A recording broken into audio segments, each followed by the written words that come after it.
everyone. Welcome to the short overview of critical theory and pedagogy. To start with, let's define the key terms. We're going to start with critical theory because that's kind of the bigger umbrella term. And that is just a general theoretical perspective that challenges social structures and aims for social change. So really moving away from the status quo and trying to support equity in whatever system you're looking at. From that, within the world of teaching, we have critical pedagogy that's connected to that perspective. And therefore, it's a perspective that teaching is an act that can bring about positive social change and disrupt oppression in our school system. So you can be an advocate for students to make sure that the field and the classrooms that students are in are fair and socially just. So therefore, critical pedagogy is based upon ideas and principles from critical theory. So what this looks like in action, so an early childhood example would be when I lived in Madison, Wisconsin, they were designing a 4-year-old kindergarten program, so a 4K program. And instead of attaching it to the school district and kind of the existing, K-8 or K-5 schools, it was determined that it would work better embedded in early childhood programs and centers in town. And so you could enroll your child, whether they're already in a program or you could enroll them in a nearby one where they could get the 4K content as part of that experience. Well, what happened when all of this was passed, the zoning became a little bit interesting. And what happened is the programs that were selected all were close to more affluent areas in the city, which happens a lot. And so luckily, a critical theorist individual wrote a letter, an op-ed for the paper that really raised the question, why do children from lower incomes, from the lower income section of town, have to get on a bus to get to a 4K program, where other kids can either walk there or it's a short drive, their families are now closer and potentially more connected to teachers. This seems like the system that we've kind of always gone with who we've asked to get on a bus or who we've asked to travel. And so, critical theory asks us to challenge the things we have always done and ask questions about justice and equity. So this is an example of that. And then if you were a teacher aligned with critical pedagogy, you would also, ask us to advocate for social justice through our roles as educators. So you'd get behind this saying, hey, can we do a better job of zoning so that this is not the continued circumstances for many lower income families and the challenges that they face in education. We also see this come out a lot in a lot of what they call kind of informal teacher talk, how we share information about students or discuss students, whether that be in the teacher's lounge or the hallway or during lunch. And critical theory comes into play and how we can really think about and analyze these conversations. So I'll give you 2 examples of a teacher discussing a student, and then we'll do a critical analysis. So one teacher, says to another teacher who will be getting this student, Alexis, you are going to love Alexis. She is an incredible student. Her family is pretty great too. They are completely on top of things. Homework comes back on time. They volunteer for anything you need. They have her enrolled in basically every class in town, art classes, dance, tennis. She even has a Mandarin tutor. She does sometimes miss school, but it is because her family is always traveling to unique places like Ecuador or Croatia. Okay, we're going to juxtapose that with another informal teacher talk conversation. Anna is a sweet kid, but sometimes I worry if she will be able to keep up with her peers. I don't know how much learning goes on outside of school. She spends a lot of time with cousins and hanging out, but I don't know how much structure she gets. She does spend a lot of time caring for other families. I think the biggest for other families or family members, I think the biggest problem is when she misses school to go visit her grandparents in Guatemala.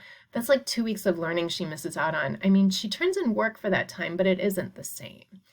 And so if you were to look at this from a critical perspective, from kind of a critical theory, what would they say about critical theorists? What would they say about these conversations? So if you look at this top one, this is an example of a teacher really buying into kind of the mainstream discourse and buying into what has traditionally been valued in education and what we look for in children's lives, what counts as learning. Kind of thinking about these structured classes, that parents are coming to the school to volunteer, that they are traveling to interesting places. And so this would be an example of kind of reinforcing the privilege that we give to some families.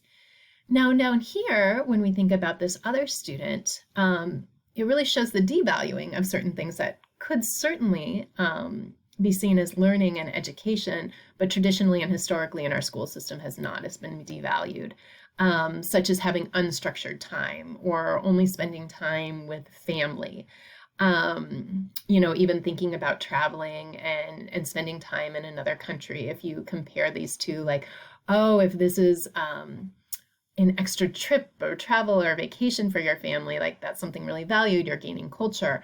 But it's interesting here, the teacher not seeing the same thing, that you are gaining culture and connection to family and maybe the variety of things that could come from that. And so what a critical theorist would say is that privilege is given to certain students, and for other students, they are devalued even when they are engaged in somewhat similar activities. So one of the theorists that's really important to this perspective is Pierre Bourdieu. He had a broad theory of kind of social reproduction, and part of that was a concept that he labeled as cultural capital. And it's the idea of beyond the money your family might have, but just being from a certain social class that can give you an advantage. So advantages can come with being part of a certain social cultural group. And again, he linked it to social class, but it could be mapped onto a variety of different cultural or social groups. And he broke this down into three ways, kind of three components: the embodied state, the objectified state, the institutionalized state. And what he meant by the embodied state is it's the way you talk and dress, how you consume and share knowledge. So let's say the way a parent shows up to pick up their child. Are they dressed in nice pants and a blazer? Are they showing up in pajama bottoms and a top with a statement on it of some kind, right? How is that valued one way or the other, where the school might think that one is worth more than the other?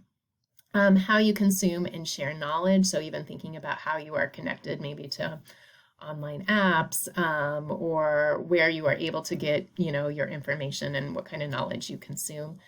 The objectified state, this one that's probably a little bit easier to see, is the idea of, do materials at home match those that we see at school? And if so, that child might experience an advantage, right? So we have a lot in the classroom. We have books, we have manipulatives, computers, those type of things. If those also exist in the home and are used in similar ways, then it's an easier transition for that child and they experience an advantage. And, teachers tend to view those as positive things to have in the home versus maybe there are other materials that a child might have that if they aren't naturally connected to what we see as learning in a school setting, they might be devalued. Also, the types of food you eat, like learning that a child, like a family, is all organic and they only eat pizza with cauliflower crust or whatever it is, versus what we often deem as more of like junk or processed food, that could give a kid an advantage in how you view them. There's also the institutionalized state. So if you have certain academic achievements in the home, if parents have passed certain credentials or levels of education, that can also give that child a boost in the eyes of the school, right? And an unfair advantage.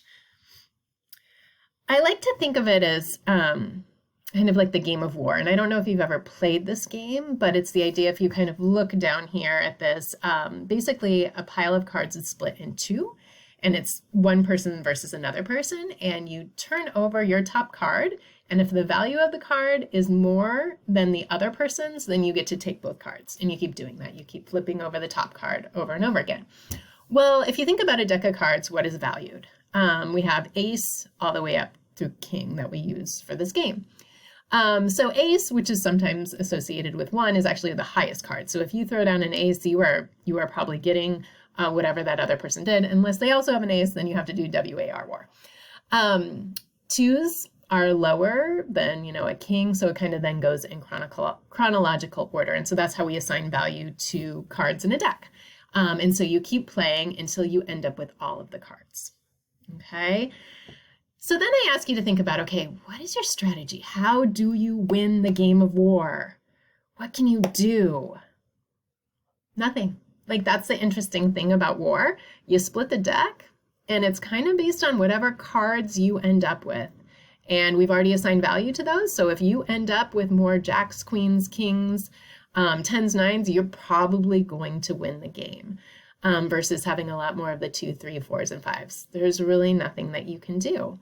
And so if we reflect on the rules of this game and how this can kind of be an analogy for cultural capital, the same can be said for students, right? You are dealt a hand. You are born into a family. You are born into circumstances. You're born into a community.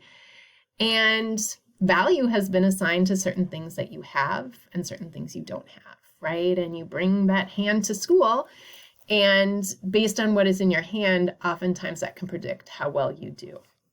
And so if we think about this, what do we do with this as educators, right? From Bourdieu's perspective, that based on your kind of embodied, objectified, and institutionalized state, what you're kind of born into, what you're given, what do we do as educators with that information if we know it can give some kids an unfair advantage? Well, some people think about like this game of war and they're like, okay, well, we just want to build up their hand. Let's try to get them more aces, more kings. Like maybe we can help the family enroll them in an art class.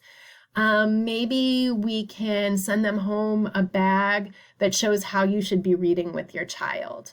Is that one approach? Yes. But what Bourdieu would say is, hey, let's rethink what we value in that child's hand, and let's rethink how we respond to that in the school setting. So educators who approach their work from a critical perspective would say, let's rethink how we value students' cards. Okay. Oh, this child speaks Spanish or Arabic at home. That's incredible. They've probably developed translation skills. They've learned how to kind of switch in between different languages, right? Like, let's figure out how we can value that, which has often been devalued over the years in school settings. This might also make you think of the term funds of knowledge, which is a concept we use a lot in education. So there's a lot of critical thinking in that as well, because you're asked to really think about what is the value, what is the richness of a community and family that sometimes we have dismissed. So one of the things I really encourage you to do is start changing the question that we often ask ourselves, because sometimes we'll pause and we'll think about students we work with or school in general or a program you are running. And we think about, okay, am I privileging certain students or am I privileging certain families or groups of people? Is a school district privileging certain students? Well, the problem with that question is it's posed in a way that you can easily say, no, right? We're doing our part. We're trying to disrupt things. We're trying to make some changes. We're trying some new stuff. But instead, I encourage everyone to start asking, how am I privileging certain students? How is the school district privileging certain students? Because I think it's pretty much impossible to be in our roles and not somehow still be part of the system and carrying on with some of the inequities and injustice that go on, things that we just don't even think about or know that we're doing. And so I really encourage everyone to replace am I with how am I, and start to identify some of those smaller things, right?